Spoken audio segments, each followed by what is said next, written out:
Et nous avons en direct notre envoyé spécial Riham Talima de la Cour constitutionnelle. Bonjour Riham, et racontez-nous le déroulement de la journée.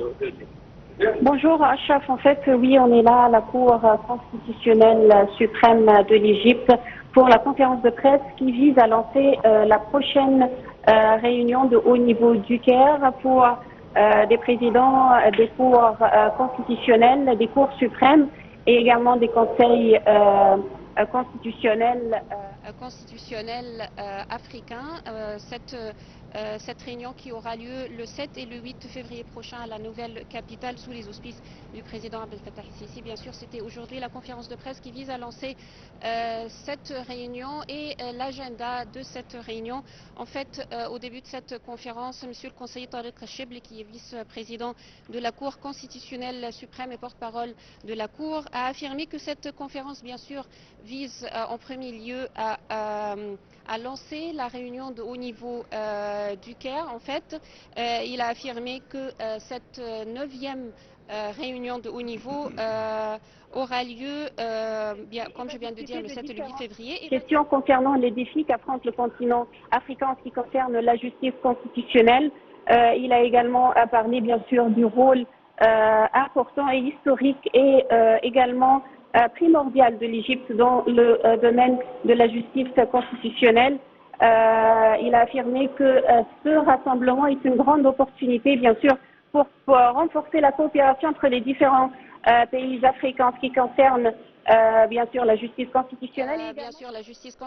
Et également pour échanger les expertises dans le domaine.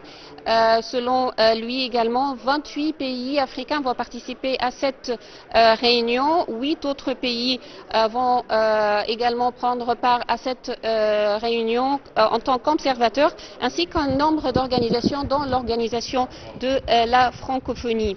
Le conseiller Mohamed El Nagar, vice-président de la Cour constitutionnelle, a quant à lui affirmé que les pays africains, bien sûr, il a dit que la justice constitutionnelle dans les pays africains existe sur 3 formes différentes.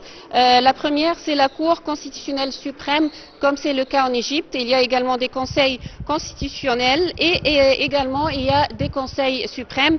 Et bien sûr, les 3 formes sont représentées au cours de cette réunion de haut niveau. Il a également parlé des principaux sujets sur l'agenda de cette réunion. Le premier sujet, c'est l'indépendance du pouvoir judiciaire constitutionnel et de la justice constitutionnelle, bien sûr. Le deuxième, c'est les défis technologiques et l'intelligence artificielle, les opportunités qu'il représente également, les défis et les dangers. Et en dernier lieu, la troisième question, le troisième sujet, c'est les compétences de la justice constitutionnelle. Et monsieur le conseiller Boulos Fahmi, président de la Cour constitutionnelle suprême, a pris la parole pour affirmer que le fait que cette réunion est organisée d'une manière régulière, on parle cette fois-ci de la 9e réunion, a 2 aspects importants. Un aspect stratégique qui montre comment, ou qui accentue plutôt le fait que l'Égypte est vraiment, ou accentue plutôt l'appartenance de l'Égypte au continent africain. Et il y a un autre aspect, selon lui, judiciaire, vu le rôle important que joue bien sûr l'Égypte dans le domaine de la justice constitutionnelle. Il a aussi affirmé que parmi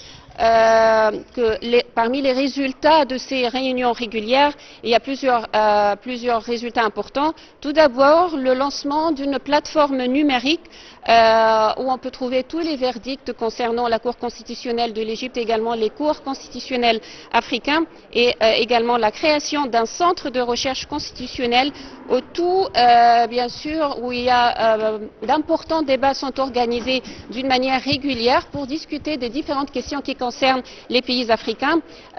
Monsieur Boulos, le conseiller Boulos, a également parlé des protocoles signés avec un nombre de pays africains et également il a affirmé que cette réunion maintenant a un écho international qui dépasse les frontières de l'Afrique.